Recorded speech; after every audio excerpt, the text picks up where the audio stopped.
2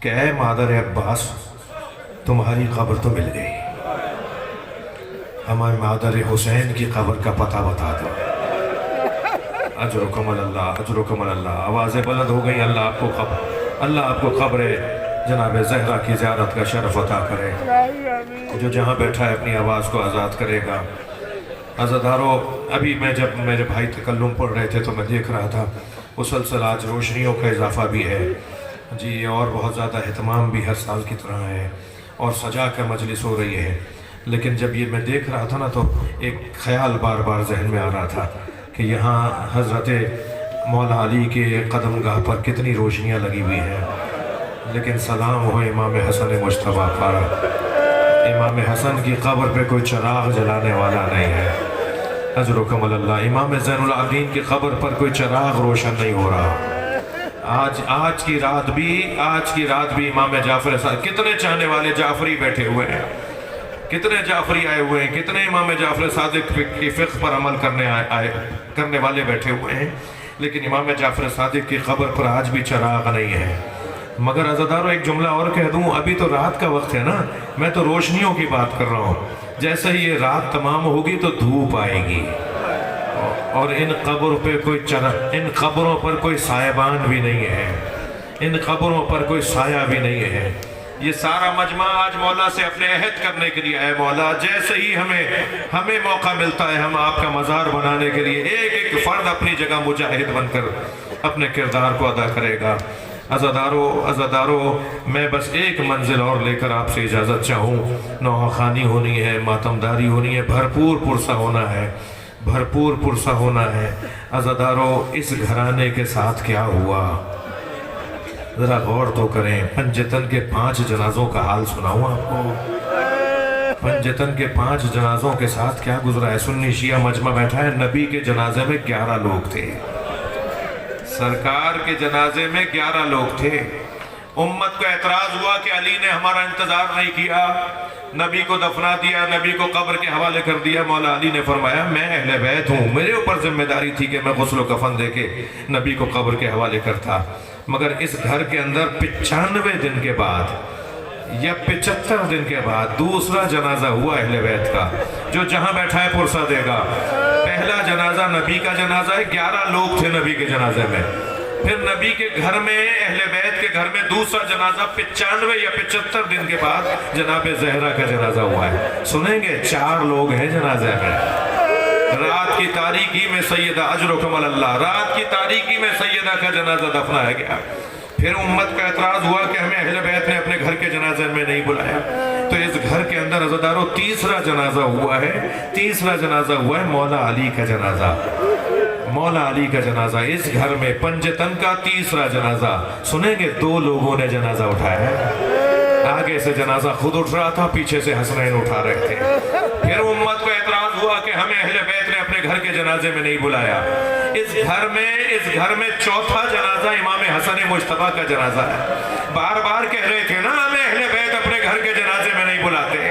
یہ پہلا جنازہ تھا جو اہل بیت کا امت کے کاندھوں پر دیا۔ امت نے اتنے تیر مارے، اجرکم اللہ، اجرکم اللہ، امام حسن مجتبیٰ کے جنازے پر امت نے اتنے تیر مارے کہ برابر کی بہنیں جنازے سے تیر نکالتی رہ گئی۔ اور 5ویں جنازے کا حال سنیں گے، گھوڑے دوڑا دیے حسین پر، زینب سے پہچانا نہیں گیا یہ میرے بھائی حسین کا لاشا۔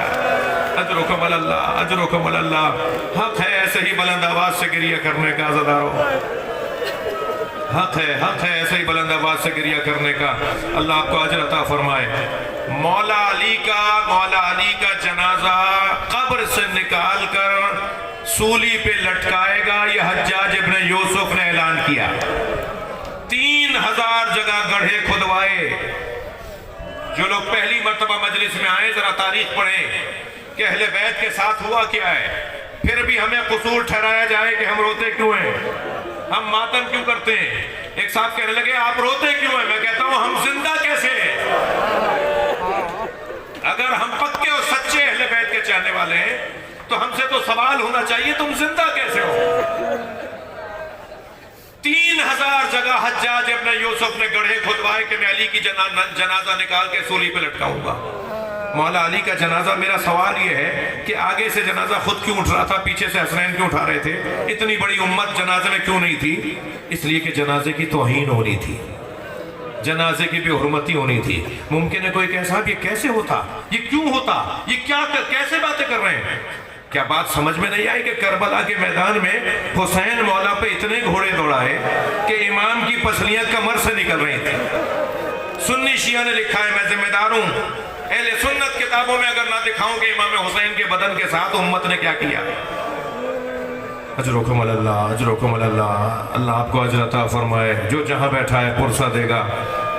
جن کے مذہب میں رونا جائز ہے وہ تکلف کر کے نہ روئیں۔ مولا علی کے جنازے کے ساتھ یہ ہوا، امام حسن کے جنازے کے ساتھ یہ ہوا، امام حسین کے جنازے کے ساتھ کیا ہوا، اور بتا دوں زینب کس کس موڑ پر ماری نہیں گئی۔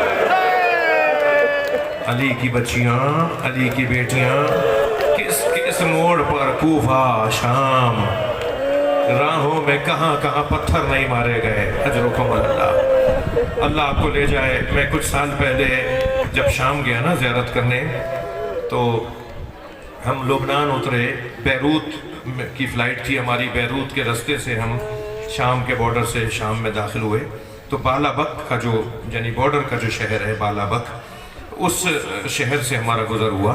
تو ہم ابھی ٹھہرے ہوئے تھے کہ ہمیں اطلاع دی گئی کہ اس شہر میں امام حسین کی 2 بیٹیوں کے مزار بھی ہیں۔ کہاں؟ بالابک کے اندر، یعنی شام کے حصے میں، لبنان کی طرف شام کا بارڈر کراس کر کے آپ ابھی شام جائیں گے، لیکن اس سے پہلے لبنان کے اندر 2 امام حسین کی دختر، 2 امام حسین کی بیٹیوں کے مزار بھی ہیں۔ تو ہم نے کہا ہمیں لے کے جاؤ۔ جب ہم وہاں گئے تو مزار نئے بن رہے ہیں، ایک عرصے سے کام ہو رہا تھا مگر اب فنیشنگ کے مرحلے میں تھا۔ میں نے وہاں جا کے جب ہسٹری دیکھی کہ آخر یہ بچیاں، امام حسین کی بیٹیاں یہاں کیسے دفن ہیں، تو سنیں گے، مجھ سے بیان نہیں ہو پائے گا، میں صرف اشارتاً عرض کروں گا۔ ایک تو اونٹ سے گر کر شہید ہوئی،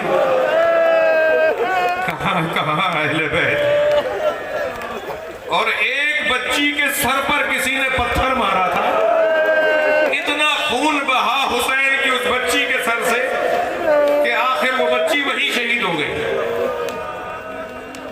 یہ کیا ہوا ہے اہل بیت کے ساتھ کربلا کے اندر؟ اور کچھ آگے جاؤں، ممکن ہے کوئی کہے صاحب یہ کیسے ممکن ہے، یہ کیسے ہوا ہوگا؟ تو آج جنت البقیع کے یہ اجڑے ہوئے مزار، کیا ہمیں نظر نہیں آ رہے کہ کیا ہوا، امت نے کیا کیا؟ ہاں، اس گھرانے کے ساتھ اور بتاؤں، امام موسیٰ کاظم کو 14 سال جیل میں رکھا، قید میں رکھا۔ امام موسیٰ کاظم 14 سال قید میں رہے۔ یہ ہوا ہے اہل بیت کے ساتھ۔ امام جعفر صادق کے ساتھ کیا ہوا؟ امام رضا کو زہر دے دیا گیا، امام محمد تقی کو زہر دے دیا گیا، امام علی نقی علیہ السلام کو زہر دے دیا گیا، امام عسکری علیہ السلام کو زندان میں رکھا گیا۔ اس گھر کے ہر فرد کے ساتھ جو کچھ کیا گیا، یہ جنت البقیع کی بولتی تصویریں آج گواہ ہیں کہ اس گھرانے کے ساتھ کیا ہوا۔ میں مجلس کو مکمل کر رہا ہوں ایک جملے پر، سلام ہو اس وارث قبر زہرا پر جو روزانہ جنت البقیع میں اپنی ماں کی قبر کو جڑا ہوا دیکھتا ہے اور روزانہ سلام کرتا ہے، السلام علیکہ یا صاحب العصر والزمان۔ مولا یہ مجمع آپ کے چاہنے والوں کا مجمع، حیدرآباد کا یہ منتخب مجمع آج آپ سے عہد کرتا ہے کہ جہاں تک ہم سے ہو سکے گا ہم آپ کی جدہ جناب زہرا کی قبر کی تعمیر کے اسباب کریں گے۔ اللہ لعنت اللہ علی القوم الظالمین۔